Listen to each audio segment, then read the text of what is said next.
کیا ہے شازم، سوتے ہو کہ نہیں؟ مرتضیٰ پلٹ کر اس کے قریب آیا تو اس صورت سے ماں کی گود میں منہ چھپا گیا۔ شازم جو ان دونوں سے چاہتا تھا وہ جانتے بوجھتے اس کی باتوں سے نگاہ چرا رہے تھے۔ شازم بابا اور ماما کے ساتھ سونا چاہتا ہے۔ اشفاق کی چادر سے منہ نکال کر شازم نے معصومیت بھرے انداز میں کہا تو مرتضیٰ اس کے قریب ہی لیٹ گیا۔ اشفاق نے دل ہی دل میں شازم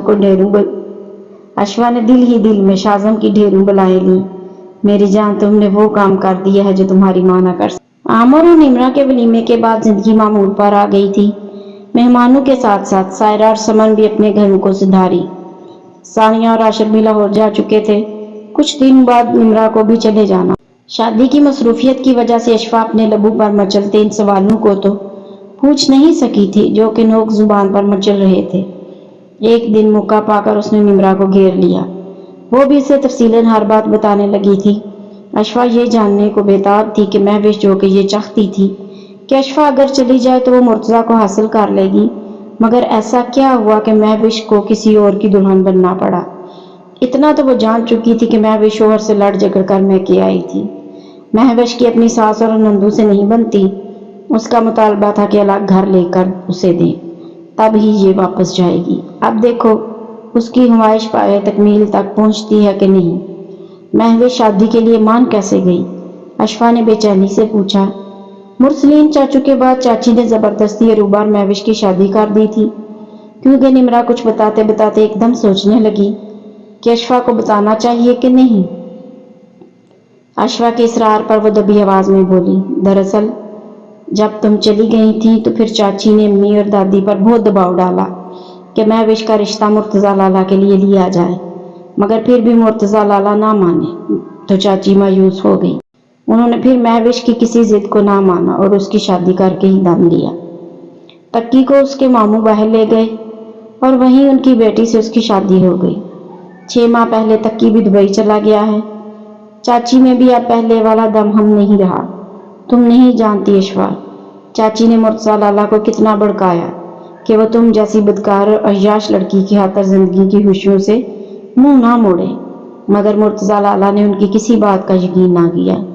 وہ کچھ اور بھی کہنا چاہتی تھی مگر عامر نے آواز دے کر بلا لی۔ اسی رات نمرہ بھی عامر کے ہمراہ چلی گئی تو گھر میں ایک دم تنہائی نے ڈیرے جما لی۔ سمینہ چاچی نے اپنا پورشن الگ کر کے بیچ میں دیوار کھڑی کر لی تھی۔ ان کی آمد بھی اس طرف کم تھی۔ جب سے اشفاق واپس آئی تھی مہوش نے بھی آنا چھوڑ دیا تھا۔ وقت اسی رفتار سے گزر رہا تھا۔ انہی دنوں تمام فرائض کی ادائیگی کے بعد تایا ابو نے حج کے لیے درخواست دے دی۔ رب کے گھر سے ان کا بلاوا آ گیا اور یوں تائی امی، دادی، پھپھو اور تایا ابو سب اللہ کے گھر کی زیارت کے لیے چلے گئے۔ جاتے سمے تائی اماں نے اشفاق کو ڈھیر نصیحتیں کی۔ وہ کافی دیر اسے گھر کے معاملات کے متعلق سمجھاتی رہیں۔ انہوں نے لاکر کی چابیاں اپنی اکلوتی بہو کے حوالے کر دی۔ اشفاق پتر، مرتضیٰ تم سے ناراض ہے، میں جانتی ہوں، تم اسے منا لو گی، وہ ضرور مان جائے گا۔ پہلے تم ہم سے بدگمان تھی، اب مرتضیٰ تم سے بدگمان ہے۔ یہ غلط فہمیاں کیوں کر بیچ میں آ گئی؟ تائی اماں، میں نے اپنی نادانی میں اپنا بہت سا نقصان کر لیا ہے، وہ آزردگی سے بولی۔ ہر نقصان کی تلافی ہو جاتی ہے، مگر کچھ نقصان ایسے ہوتے ہیں کہ ان کی تلافی ممکن نہیں۔ جو غلطی تم سے سرزد ہوئی ہم نے تمہیں کھلے دل سے معاف کر دیا، مگر بیٹا مرتضیٰ کو منانا اب تمہارا کام ہے۔ وہ تم سے محبت کرتا ہے، اس کا غصہ وقتی ہے، تم پہل کرو گی تو یقیناً اس کا غصہ اتر جائے گا۔ وہ مجھ سے بھلا کہاں محبت کرتے ہیں؟ اس کی رنجیدگی کسی طور پر کم نہیں ہو رہی تھی، چلی تھی۔ عورت تو مرد کی ایک نگاہ سے پہچان لیتی ہے۔ اب کچھ نہیں جانتی تائی اماں، اس نے آزردگی سے کہا۔ دادی اور پھپھو نے اسے ڈھیروں دعائیں دیں۔ تایا ابا بھی بہت دیر تک اسے سمجھاتے رہے۔ رات 1 بجے کی ان کی فلائٹ تھی۔ جانے سے پہلے انہوں نے پھر اسے نصیحتیں کی تو وہ دل ہی دل میں بولی، تائی اماں کچھ نصیحتیں بیٹے کو بھی کر دیں، اتنی ہونہار نظروں سے گھورتا ہے۔ ان کے جانے کے بعد وہ اور شازم بالکل تنہا رہ گئے۔ اشفاق نے شازم کو زبردستی کھانا کھلا کر سلایا اور خود برآمدے میں آ کر بیٹھ گئی۔ یہ وہی گھر تھا جہاں اسے ہر وقت گھٹن کا احساس ہوتا تھا۔ مرتضیٰ کے التفات اس کی توجہ کے باوجود وہ ایک لمحہ بھی یہاں نہیں رکنا چاہتی تھی، اور اب وہ کس قدر بدل گئی تھی۔ اس کی سوچوں کا محور اب مرتضیٰ کی ذات تھی۔ یہ گھر تھا، اسے ہر وقت مرتضیٰ کی یہاں موجودگی کا احساس ہوتا۔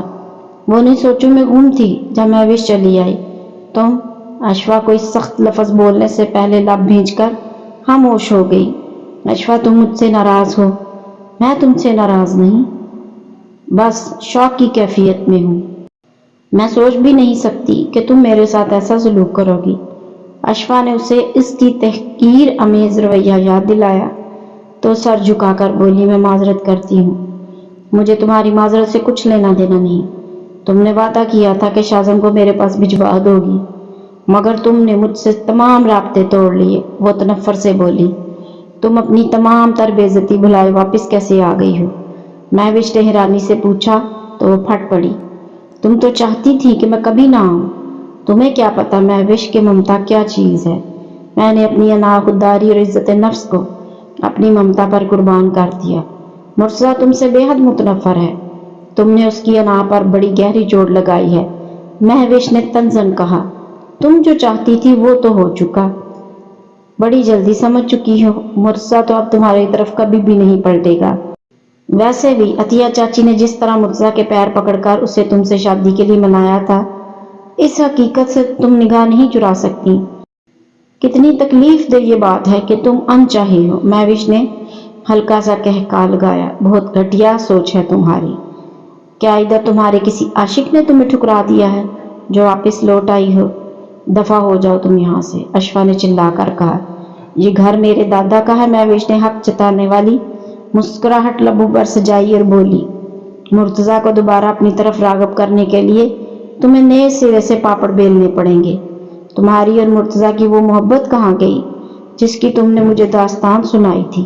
اشوا نے تلخی سے کہا تو وہ ایک مرتبہ پھر مسکرائی۔ وہ محبت جو آج بھی ہمارے درمیان ہے۔ تم نے تو کہا تھا کہ اگر میں چلی جاؤں گی تو تم مرتضیٰ کو پا لو گی، پھر ایسا کیوں نہ ہوا؟ میں نے خود ہی انکار کر دیا تھا۔ مہوش قدرے گڑبڑائی، اس نے تمہیں خود ہی منہ نہیں لگایا۔